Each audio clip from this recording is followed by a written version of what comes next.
right now, I think the whole world has awoken to inflation, to anxiety, to war, to currency debasement, to political and geopolitical, to divisiveness, all of these things that are spinning and spinning and spinning in every different direction. And all of a sudden, people are waking up. So the metal that used to flow to the US from the UK and Australia and Austria and South Africa, it's not anymore. And within a matter of the last few weeks, getting product has become really, really, really frighteningly difficult. I guess I could sum it up in one sentence, and that is that the price is in nowhere even the same ballpark, a reflection of demand, which is many, many, many, many times greater than what the price would tell us. As one of only 27 U.S. Mint authorized resellers in the world for 30 years, we've been doing this for 33. The last 2.5 years, everything has gone upside down since the pandemic. Everything. What's really interesting is Rick Rule, a buddy of mine here in the U.S. who's kind of the Pied Piper in this industry. He talks about the allocation of metals ownership in the United States from the Harvard Endowment Fund all the way down to Joe Sixpack is less than 0.5%. So it's the pimple on the elephant. What happens when the elephant turns around and says, my God, look what's happening. I need some gold and silver, and like that, it's over. And I've been saying this for 2 years. I've been saying for 2 years that product is getting hard to get, that getting clients is easier than getting product. It never was that way. And this market will ultimately define itself by an inability to source product. I've been saying that because I see this event mathematically and economically and logically ultimately coming. And I get a lot of heat for it. Yeah, you're talking your book. No, I'm not. I'm seeing what's coming. And if this is what it's like when there's not even 1% of the public has assets in metals, what happens if it gets to 5%, a lowly 5%, which would represent a tenfold increase in demand in the United States? And much like the open interest on COMEX right now being 1,750% greater than the registered bars in the vault, that's what's going to happen. The word rehypothecation, the word where you think you're going to have access to gold, you're not, and silver. And I think it's only going to get worse as people wake up to what's coming. The physical market is incredibly liquid. I mean, I would love it if someone called and said, I have $10 million worth of silver bars to sell you. I'd pay them as fast as they could blink. And I think that's an environment where product is literally disappearing as fast as anything I've ever seen. And it's concerning. It really is. And I think it also perhaps is a precursor to what's coming next. Why is there such a scramble to get all of this stuff in your possession? And I think a lot of it has to deal with the fact that there is a growing coalition of countries that are moving against the Western hegemony. And I think this is the most important thing in the world, that, you know, when you take a look at the Belt Road Initiative with all 13 of the OPEC member countries on it, when you take a look at the BRICS nations, who Saudi Arabia just came out while in a meeting in South Africa and said, we are going to join the BRICS. South African president and the Crown Prince of Saudi Arabia both acknowledge this. When you see these are the countries that produce all of the world's commodities, they produce them, they import them, they are money to them.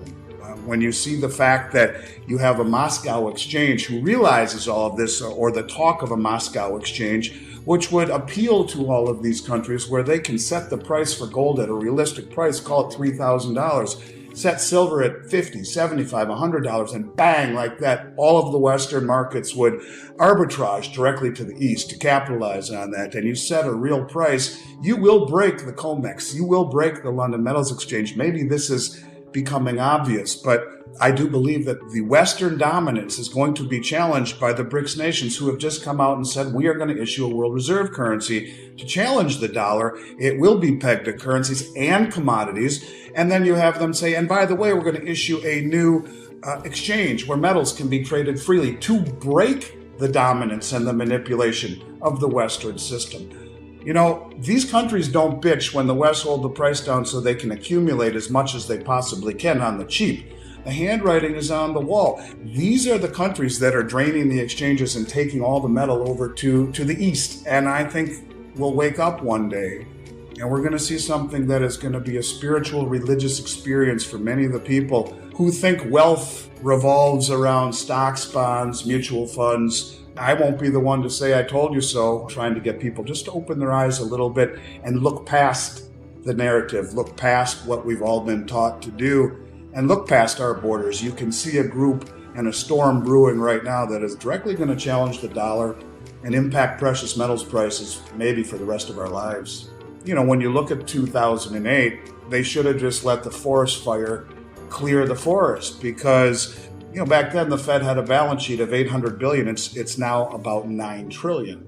So over the past 12 years, when everyone thought hope springs eternal and all you need to do is put your money in equities, well, they've been right, but they've been right because the Fed bought $9 trillion worth of interest rate sensitive assets, bonds, and mortgage-backed securities, which kept rates low, which created this illusion of prosperity, but which also was a gross distortion and misallocation of resources and capital, which has created no price discovery. And so you see a moment like this where it's going to be big trouble. And maybe this is exactly why you're seeing so much money in the reverse repo market, like $2 trillion. The banks don't want any money on the street. They would rather give their money to the Fed with safety overnight than to borrow it out and leave it out on the street. So the banks are reining in credit. And this is going to be an issue because just as massive credit expansion and deluge of money creation created prosperity, so too will a massive contraction of credit, which you're seeing, and the reining in of money, not giving it to anyone for everything anymore,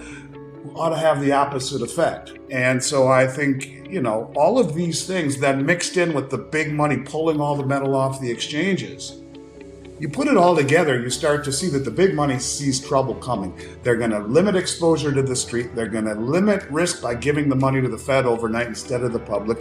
They're going to pull all the metal they can off the exchanges, quietly using price as the tool of misdirection. But these are the reasons that I think it's important that people understand that when I talk to people about using gold and silver as a vehicle to protect oneself, it's not an investment, it's wealth. It's wealth that's lived through 2 world wars and German hyperinflation and the Great Depression and every pandemic, and is still immutable wealth. And while we are in a very scary boat of uncharted waters surrounding us, I still think the safest place to be is the life raft that is a 5,000-year-old gold and silver life raft, and look at it as wealth. And if you own enough of it, you'll be wealthy. It might even allow you not just to survive, but to thrive in what is coming. But certainly I don't sell it and don't advise anyone buy it to get wealthy. Buy it to get the hell out of the way of what's coming down the pike. This is why the biggest money in the world has been suppressing metals and draining the exchanges. This is why we've seen record insider selling on strength in the equity markets. I mean, if you put it all together, in and of themselves, these little pieces don't amount to as much, but put them together, the biggest money in the world for the last several years has been quietly accumulating gold and doing it using price suppression as cover.